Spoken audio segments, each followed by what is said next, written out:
I want to welcome you to Dream Chasers Radio with me, your host, Yaya Diamond. What's up, peoples? How you doing? It is a great day. And today we have an author on the show, but not just an author, a doctor and an author. That's cool. I love it. I love it. Dr. Don W. Hill is on the show today. Welcome, sir. Hi. Hello, everybody. Hope everybody's having a great day. Awesome. Okay, so tell me something. We have to kind of go back because before you were a doctor, before you were an author, who was Mr. Hill?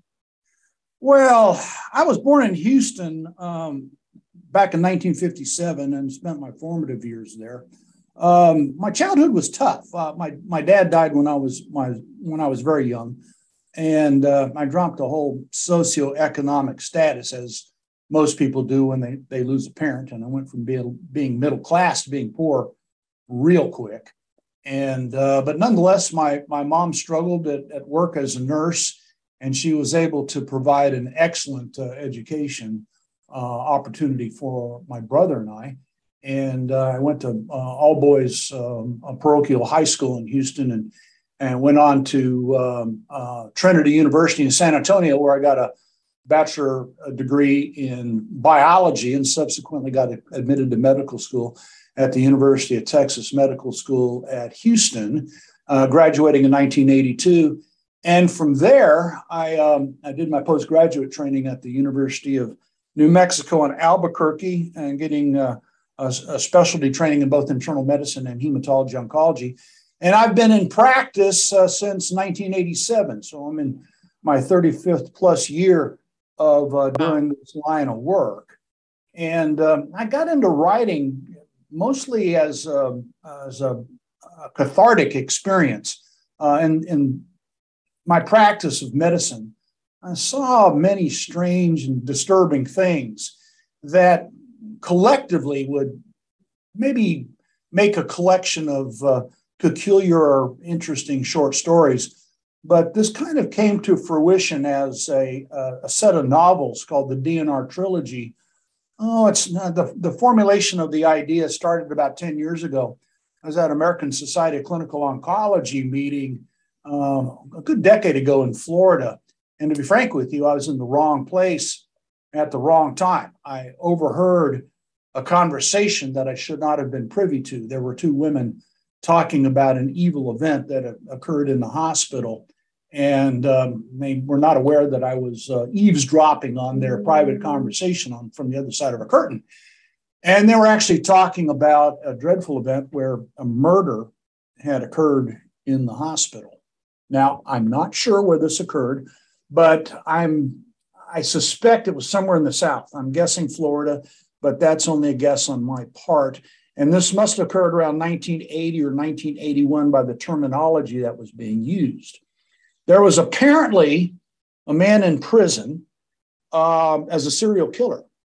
And while in prison, he acquired a new disease at the time that was called GRID, Gay-Related Immunodeficiency Syndrome. Now, of course, that later the name changed to AIDS in July 1982. But when the disease first hit the American continent, it was known as GRID because we erroneously thought it was only affecting folks in the gay community, which was not the case. Anyhow, the story that was told between the two women was this fellow was a serial killer, and he got admitted to the hospital with this peculiar GRID syndrome. And while he was in the hospital, he murdered a nurse.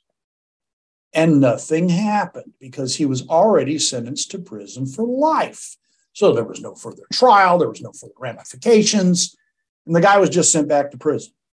Well, the nurse was apparently the fiancée of one of the house officers there, one of the staff members. And when the patient came back, the patient/prisoner came back to prison a few months later with another episode of peculiar pneumonia, which was a rampant infectious process that affected folks with AIDS during the early AIDS epidemic some 40 years ago. The house staff got together and they made sure that the fellow did not leave the hospital until he was room temperature. Now, generally, if somebody is room temperature, that's a one-way trip to the morgue. And I'm thinking, oh my God, could something like that happen? Wow. Oh, yes. Oh, absolutely. It could happen. And I'm thinking to myself, there's a story there. And made the hair stand up on the back of my neck.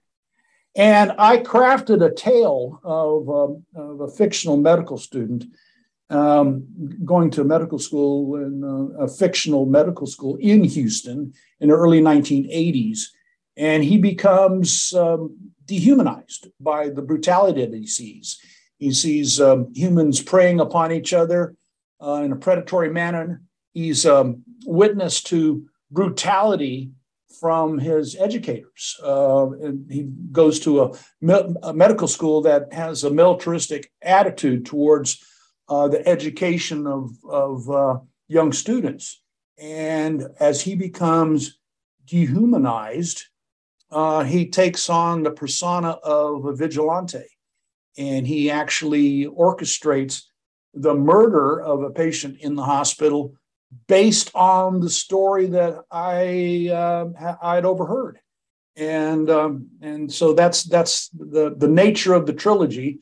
And it's in 3 volumes. And with each subsequent chapter, the protagonist, who's actually an anti-hero, becomes dehumanized to the point where he's able to see this through.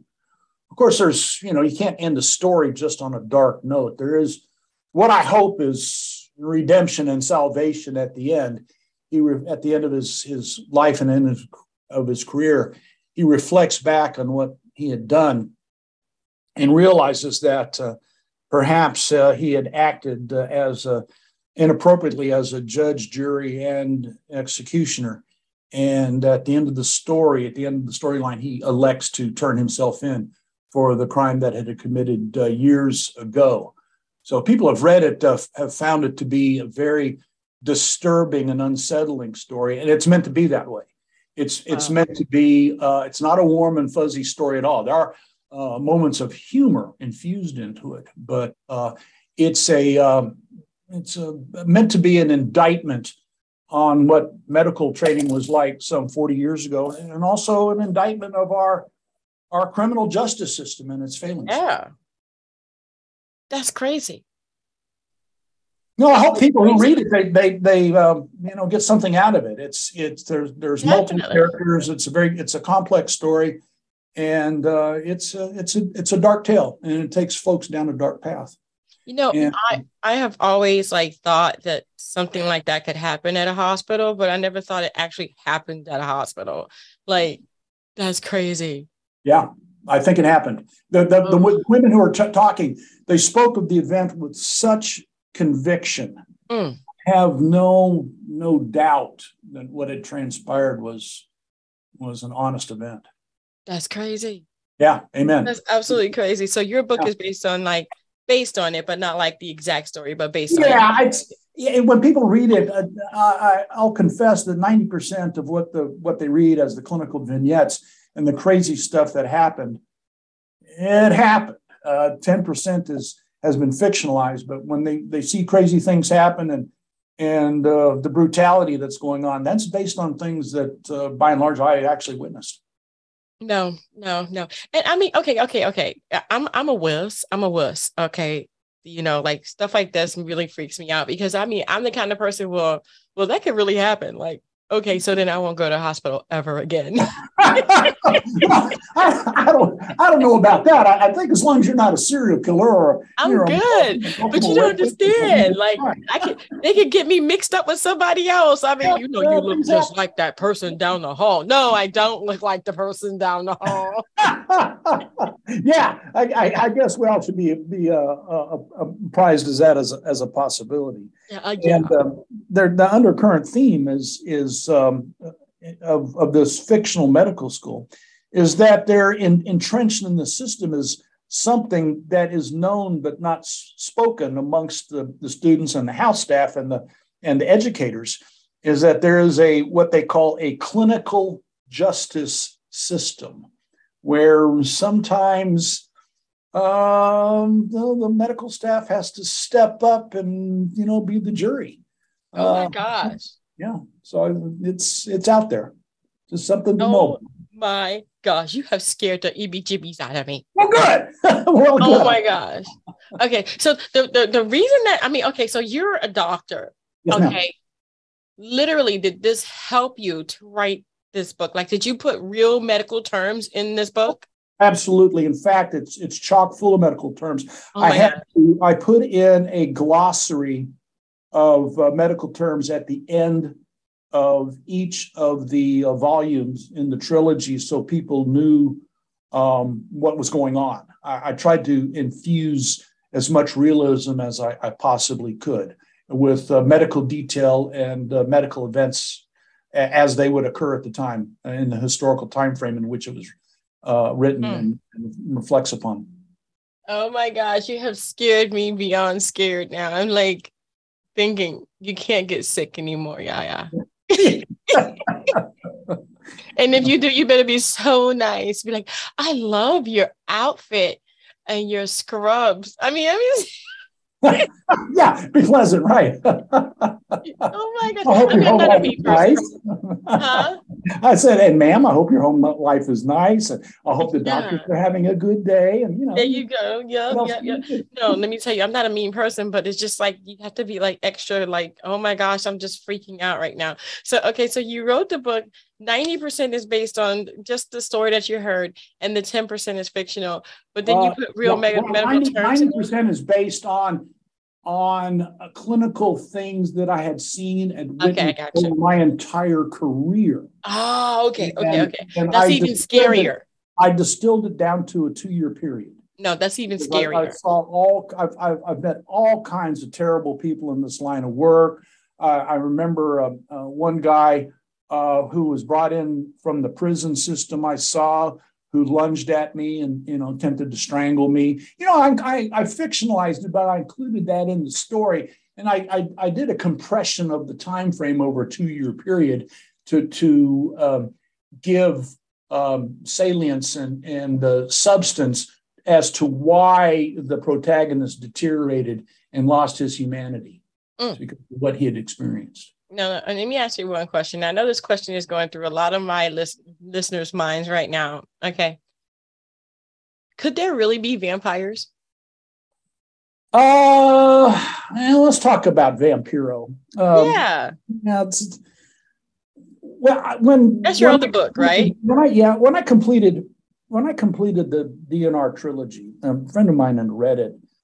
He was the head of oncology division of a major pharmaceutical company, and his name was Tom Cavaretta. And Tom had an idea that he'd been kicking around in his mind for a long time to do a work of fiction based upon what's known as the Huevo Limpia ceremony, which is practiced in parts of Texas, South Texas, New Mexico, and Arizona. It's a cleansing, quasi-Christian, quasi-witchcraft ceremony where an egg is utilized in this cleansing ceremony, where the egg is placed over an open flame, and prayers are said, and the egg is passed over the person who is thought to be infected or possessed by demons or evil spirits. What are you talking about? Yeah. And so the egg is then buried in the backyard along with a statue of a saint. And it's called the Huevo Limpia ceremony. But under no circumstances in the tradition that's being practiced amongst the curandera, which is the Spanish term for faith healer, should the egg ever be consumed under any circumstances, because as the myth and legend goes, is that would transmit the demon entity to the person who consumed the egg. And my friend Tom wanted to know if I could conjure up some scientific rationale for how something like that could possibly be real. And I thought right off the bat, well, of course, the phenomenon of zoonosis where the transmission of infections from lower life forms to human beings is well established. There's dozens of microbacterial organisms and viruses that are hosted by birds that are transmitted to people. The avian flu, salmonella, some forms of tuberculosis, etc., are in birds, and they're transmitted to humans.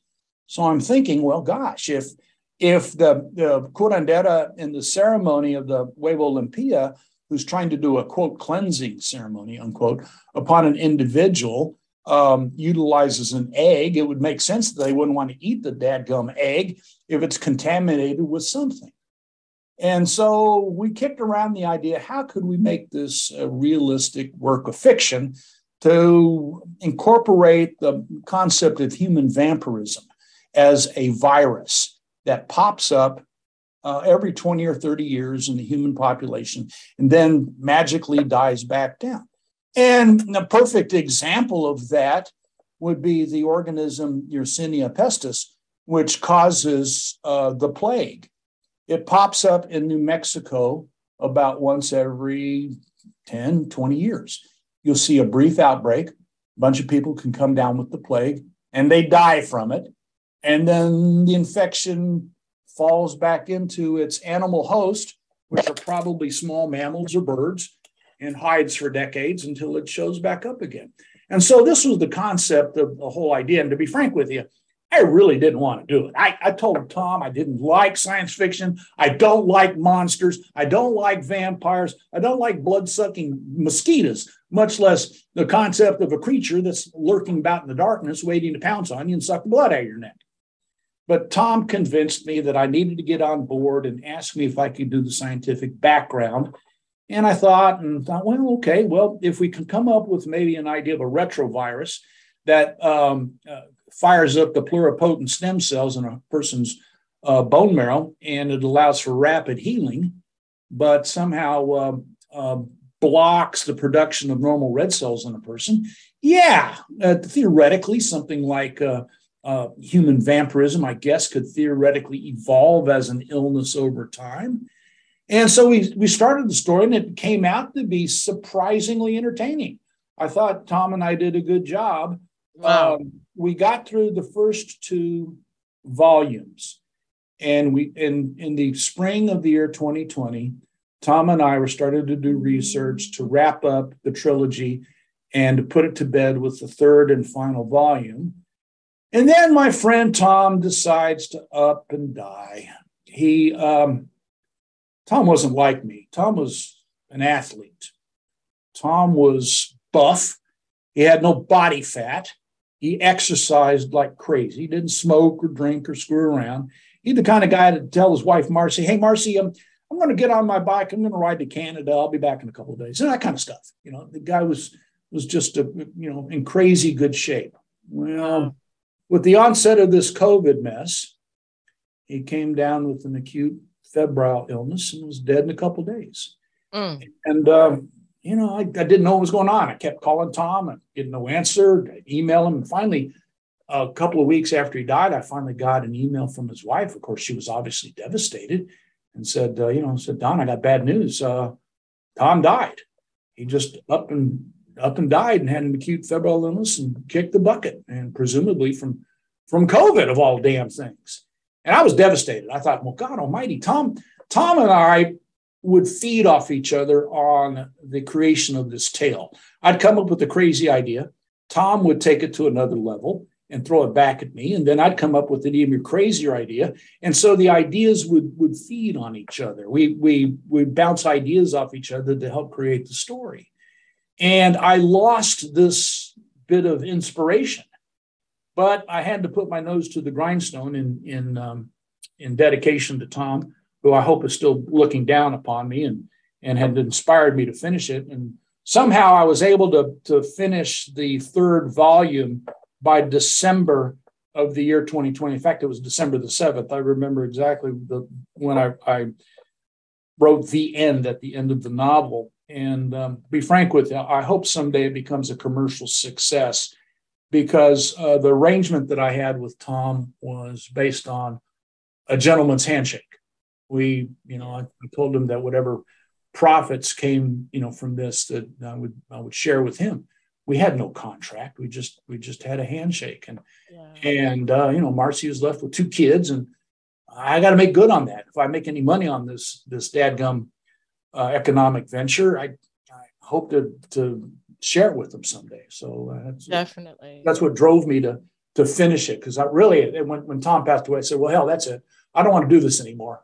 Enough. I don't want to go down this pathway of telling dark and scary stories. And it's a pretty scary story, I'll be frank. Yeah. But I managed to finish it, and hopefully it's something that readers will find entertaining. Wow. Well, my condolences to the family. Amen. And to you. I mean, that's kind of hard. And I know what it's like to lose someone that inspires you, Sure. Wow. But you finished it. We finished it. And, life is for anybody who's lived long enough, they understand this. Life is a series of hurdles. You get over one hurdle and you never know if there's another one that's going to be coming down the track right up that you have to jump over also. It's just one after another. Wow. So you have 2 trilogies then. That's correct. And I just finished another short story that's going to be a novella, and it's going to be published by Regency Publishing Company either at the end of this year or maybe early next year. I was asked to contribute a short story to an anthology of fiction. They've requested short stories from several writers to contribute to a book of science fiction. And mine's a little bit longer than the short story, but it's not a full novel by any stretch of the imagination. It ended up being what I think the technical term is a novella. It's a 2-chapter set of a work of fiction, and it's called The Menehune, and it's based upon the mythical midget cannibals that used to occupy the Hawaiian Islands prior to the arrival of the Polynesians around 1000 AD. And I worked in Hawaii for several years, and there's stories amongst the population there that people occasionally out in the hinterlands, hiking in the mountains or out in the jungles, will occasionally encounter what appears to be a tribe of primitive Paleolithic headhunters, for no other word, that are carrying spears and running through the jungles. Oh my gosh! Yeah, so they might be still out there. The most famous story occurred at the end of World War II in the late 1940s. There was a teacher named George. Wait! Stop! Is this true? Well, it might be. Well, the Menehune, the Tahitians who settled in the Hawaiian Islands did not have a written form of their language, but it was carried on by tradition. Okay. That the Menehune were there when they got there. Oh my gosh. And by internecine warfare, it's thought that the Polynesians who came had eventually killed off all of the Menehune, the small people. And whether they've really been exterminated, who knows? But there is a story. It was published in the newspaper some 70 plus years ago. A school teacher named George London had taken his class out into the Waimea Valley on a field trip. And lo and behold, they encountered a tribe of naked warriors that were hoisting spears and bows and arrows that threatened them. So yeah, they might be out there. And so this is what the novella is about, that there's a scientific expedition that it goes to explore this sighting. Yeah, I don't want to spoil it for those who plan on reading it, but brief summaries that they end up getting eaten in the end. But that's neither here nor there. You have scared me beyond scared. Like literally, I'm scared to go to the hospital. Yeah. All right. I am definitely scared of vampires. And now I'm scared to go to Hawaii, which was like on my list. It's like my bucket list to go to Hawaii, and now I don't even want to go. Well, if you find any naked midgets carrying the spears, I mean, enjoy the experience. Who knows? It could be good for you. Oh my gosh, no. You have scared me beyond scared. Okay. My gosh. I mean, you have such an amazing talent to take a story and just just turn it into like this whole thing.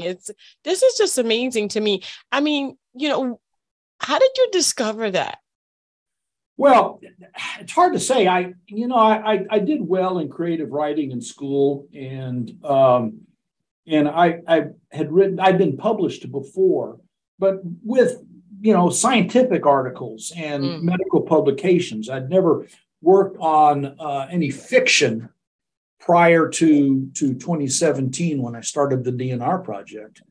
And it started as an attempt to cleanse my soul of things that had left a bad taste in my mouth. And spiritually, I felt injured, things that I had experienced and witnessed that just weren't right. And perhaps in retrospect, not speaking up and saying something or doing the right thing when I'd witnessed something that should have gone differently.